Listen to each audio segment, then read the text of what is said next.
Hingga kini rapat paripurna DPR RI untuk memutuskan pembahasan RUU yang telah berlangsung sejak Rabu pagi tadi masih terus berjalan. DPR sampai saat ini belum menemukan kata sepakat terkait sejumlah isu krusial RUU Pemilu. Untuk mengetahui situasi terkini terkait hal ini kita bergabung bersama Yana Rahmadina dan juru kamera Edward Agus Ralio.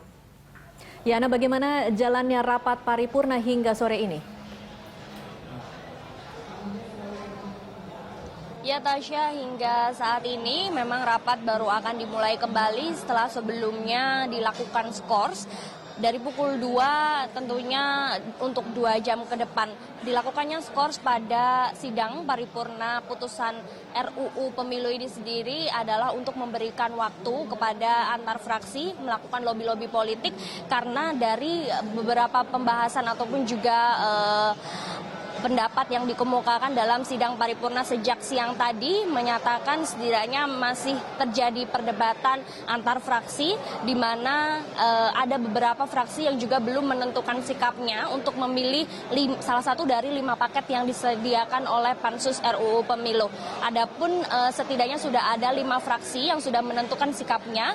Ini adalah memilih paket A, yakni juga setuju dengan pilihan pemerintah di mana dalam paket tersebut adalah yang dipilih terkait dengan presidential threshold atau ambang batas pencalonan presiden sebanyak 20 hingga 25%. Sedangkan beberapa fraksi lainnya seperti Gerindra dan juga Demokrat ini juga terus bersikukuh untuk mempertahankan pilihan mereka pada paket yang menentukan di mana presidential threshold harus dihapuskan atau berada pada 0%. Sedangkan untuk beberapa fraksi lainnya seperti PAN dan juga PKS ini juga belum menentukan sikapnya sehingga kemudian dilakukan skors ini untuk memberikan waktu lagi kepada antar fraksi menentukan sikapnya memilih di antara satu dari 5 paket yang telah disediakan oleh Pansus RUU Pemilu. Sedangkan bila memang nantinya setelah pembahasan ini dilakukan kembali dan juga belum menentukan atau menemukan sikap lebih lanjut maka akan dilakukan skors yang kedua, dan bila memang skors kedua ini juga tidak menghasilkan keputusan yang secara musyawarah mufakat maka akan dilakukan voting. Namun ini tentu masih kita ikuti terus perkembangannya, Tasya. Jadi malam yang panjang, Yana. Tapi terkait masalah apa saja yang membuat DPR belum juga dapat bersepakat terkait pembahasan RUU Pemilu, mungkin bisa Anda elaborasi lagi. Ya Tasya, memang yang menjadi perdebatan sengit di antara antar fraksi terkait dengan putusan pada hari ini adalah terkait dengan beberapa pilihan yang seperti saya sebutkan tadi, salah satu paket di antara 5 paket yang telah disediakan oleh Pansus RUU Pemilu. Namun inti dari permasalahannya adalah terkait dengan PT atau Presidential Threshold atau ambang batas pencalonan presiden.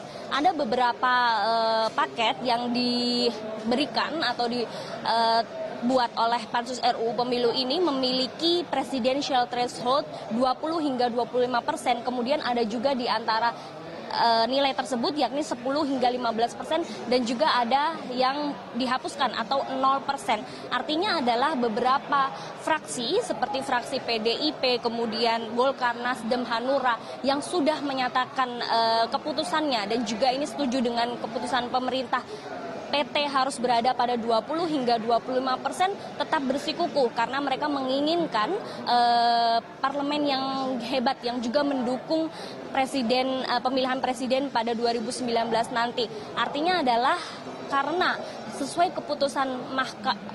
keputusan MK nantinya Pilpres atau juga Pileg dan juga pilkada akan dilakukan secara serentak, maka tentunya butuh dukungan dari parlemen untuk menghasilkan pencalonan presiden yang didukung sepenuhnya oleh parlemen. Namun fraksi seperti Gerindra dan juga seperti Demokrat ini menginginkan dihapuskannya presidential threshold. Bahkan tadi juga sempat ketua dari fraksi Gerindra Ahmad Muzani ini menganalogikan bahwa pencalonan ambang batas presiden ini seperti dengan tiket yang sudah dibuat atau dibuat untuk menonton pada pemilu sebelumnya, yakni pada pemilu 2014. Jika tiket ini sudah dirobek, digunakan untuk pesta demokrasi pada 2014, ini tentunya tidak dapat digunakan kembali aturannya untuk pada 2019. Namun ini kemudian yang masih menjadi perdebatan di antara fraksi, karena haruskah menggunakan presidensial threshold lagi atau tidak, karena seperti yang diketahui keputusan MK memutuskan bahwa pemilihan presiden, pileg, dan juga pilkada akan dilakukan serentak di 2019, Tasya. Baik Yana, kami tunggu laporan Anda selanjutnya. Pemirsa, tadi itu laporan Yana Rahmadina dan juru kamera Edward Agus Ralio langsung dari gedung DPR RI Jakarta.